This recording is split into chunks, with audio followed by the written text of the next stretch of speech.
चलिए। हाँ सर, बताया जाए। आज की ये प्रेस विज्ञप्ति विशेष तौर पे शाहपुर थाना अंतर्गत दिनांक 28/11 को पूर्व चेयरमैन और वर्तमान में जो उनकी पत्नी है पार्षद सदस्य, उनके हत्या को लेके जो घटना घटित हुई थी उस संदर्भ में था। जो उस घटना में सीसीटीवी फुटेज के आधार पे और स्थानीय जो वहाँ हमारे लोग थे उनके दी गई सूचना के आधार पे जो एसिलेंट थे उनकी पहचान की गई थी और पहचान को सुनिश्चित करने के लिए विशेष टीम का गठन किया गया था, जिसमें इस ज़िले के कई थानाध्यक्ष को शामिल करते हुए डीआईयू की विशेष टीम को भी रखा गया था और अनुमंडल पुलिस पदाधिकारी पीरो को भी ये दायित्व दिया गया था। जो ज़िले के मोस्ट वांटेड हैं उन्हीं में से एक तिवारी यादव का नाम आया था शूटर के तौर पे। उसकी पहचान सुनिश्चित करने के बाद ये टीम लगातार तकनीक के आधार पे सूचनाएं एकत्रित कर रही थी और उस व्यक्ति और अभियुक्त के विरुद्ध कई जगह पे निरंतर छापामारी की गई, जिसमें कल उस अभियुक्त को गिरफ्तार करने में सफलता टीम ने प्राप्त की है। अभियुक्त के पास से घटना में प्रयुक्त, जैसा उसने बताया है, उसके आधार पे घटना में प्रयुक्त जो पिस्टल है उस पिस्टल की विशेषता ये थी कि बहुत ही कम चंद सेकंड में कई राउंड की फायरिंग जो है उसमें सक्सेसफुल की जा सकती है। जैसा मृतक के बदन पर भी 3 फायरिंग और उसके बाद फिर बैक टू बैक 2 फायरिंग और करने का 5 फायरिंग 4 से 5 सेकंड के अंदर में करने की पुष्टि हुई थी। तो वो पिस्टल भी बरामद किया गया है, खोखे उसके बरामद है और 1.89 kg गांजा भी उसके पास से जहां वो रहता था इस जगह पे उसी जगह से गांजा भी बरामद किया गया। हत्या का कारण क्या था सर? हत्या का कारण सुपारी है। जेल के अंदर से जो कुछ लोग जो पूर्व में जो वैमनस्यता चल रही थी उस जगह पे, इसमें चुनाव का भी कुछ अंश जरूर है जिसकी तहकीकात की जा रही है और उसमें और भी जो तकनीक आधारित चीज़ें आएंगी तो आगे हम लोग इनमें कुछ लोगों को रिमांड भी करेंगे। कितने की सुपारी दी गई थी सर? इसमें अभी तक उसके द्वारा जो पुष्टि की गई है जो उसके नॉलेज में है 3 लाख का उसने बताया कि उसके नॉलेज में है।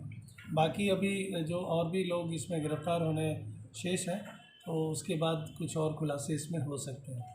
इस पूरे घटनाक्रम का महत्वपूर्ण पक्ष ये है कि उस व्यक्ति की हत्या किए जाने के पीछे कई दिनों से साजिश चल रही थी और घटना के दिन स्थानीय बाज़ार में भी जब वो थोड़े समय के लिए मृतक अपने घर के सामने आए थे तो दिन के समय में करीब 2:10 के आसपास में उनको वहीं से लाइन दिया गया था और इसका कनेक्शन सीधा जेल से ही स्थापित हो रहा था। इसके बाद जेल में भी छापामारी पुलिस के द्वारा की गई थी और उस कनेक्शन में कुछ मोबाइल भी बरामद किए गए थे। उस मोबाइल में उसका भी एग्जिबिट है हम लोगों के पास जिसके ज़रिए बाहर से संपर्क स्थापित किया गया था। वो भी एक षड्यंत्रकारी जो अंदर बंद है उसको इसमें किया गया।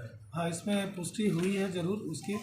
और इसमें जिन लोगों के द्वारा घटना को कारित करने के लिए इसमें षड्यंत्र किया गया है उसमें मल्टीपल लोग आए हैं। जेल के अंदर में 4 लोगों की संलिप्तता इसमें आई है और जेल के बाहर से भी, तो उस पर अनुसंधान अभी पुलिस कर रही है। एक प्रमुख और जो एसिलेंट के साथ में जो राइडर था तो गाड़ी चला रहा था और जो लाइन दिया जा रहा था तो उन लोगों की भी गिरफ्तारी की गई। राइडर की गिरफ्तारी अभी शेष है। इसमें जो व्यक्ति पकड़ा गया है ये व्यक्ति पहले से भी कई कांडों का वांछित था, जिसमें एक हत्या का कांड था, एक हत्या के प्रयास को लेकर था, सरेआम बाज़ार में उसमें भी फायरिंग किया था। तो ये भोजपुर ज़िले के लिए मोस्ट वांटेड की गिरफ्तारी की एक महत्वपूर्ण कड़ी है जिसमें इनको गिरफ्तार किया गया। इनके गिरफ्तारी से कई और जो आने वाले टाइम पे कोई और घटनाएं थी उसको मतलब निरोध करने में भोजपुर पुलिस को सफलता भी मिली है। सर, जिनकी हत्या हम लोग वर्क कर रहे हैं। जिनकी हत्या हुई क्या उनका भी कुछ रहा है क्या? अपराधी के साथ कोई संबंध पहले से या कुछ भी इस तरीके का? नहीं, जो मारने वाले अपराधी हैं उससे कोई डायरेक्ट संबंध स्थापित नहीं हुआ है, लेकिन जिन लोगों ने षड्यंत्र किया है उससे संबंध स्थापित है और उससे उनकी कोई ना कोई दुश्मनी उसमें रही है और किसी न किसी तरीके से आपराधिक घटनाओं में संलिप्त किए जाने कराए जाने के बिंदु पर भी ये बातें आई हैं। लेकिन वो अनुसंधान का तथ्य है जिसको हम लोग और भी बेहतर तरीके से साक्ष्य के आधार पर लाएंगे। इसमें दूसरा घटनाक्रम हमारा पंचायत चुनाव हमारे क्षेत्र में चल रहे हैं।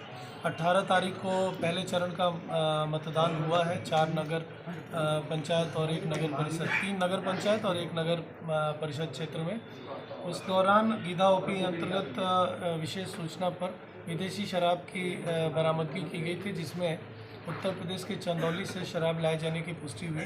2 व्यक्तियों को इसमें गिरफ्तार किया गया था और करीब 768 लीटर विदेशी शराब की बरामदगी है। एक GPS युक्त वाहन भी उसमें बरामद किया गया था और उस घटना में जो बैकवर्ड लिंकेजेस आए हैं हम लोग के, उस पर भी पुलिस कार्य कर रही है। इस अवधि में भोजपुर पुलिस के द्वारा अवैध बालू खनन को लेके भी जो ड्राइव चल रही है जिला प्रशासन और खनन विभाग के माध्यम से, तो इसमें हम लोगों ने अब तक कुल 14 कांड दर्ज किए हैं। 80 ट्रक, 52 ट्रैक्टर, 4 हाईवा, 1 कार को बरामद करते हुए 17 गिरफ्तारियां अब तक की गई हैं। चौथा जो मुख्य हम लोग का है कि जो हत्या के कांडों में जो गिरफ्तारियां की जा रही हैं, उसकी दबिश के कारण अभी तक इस महीने में कुल 6 प्रमुख हत्याकांडों के अभियुक्तों ने माननीय न्यायालय में आत्मसमर्पण किया, जिनमें से 4 घटनाएं 2022 की हैं और 1 18 और 21 की घटनाएं हैं।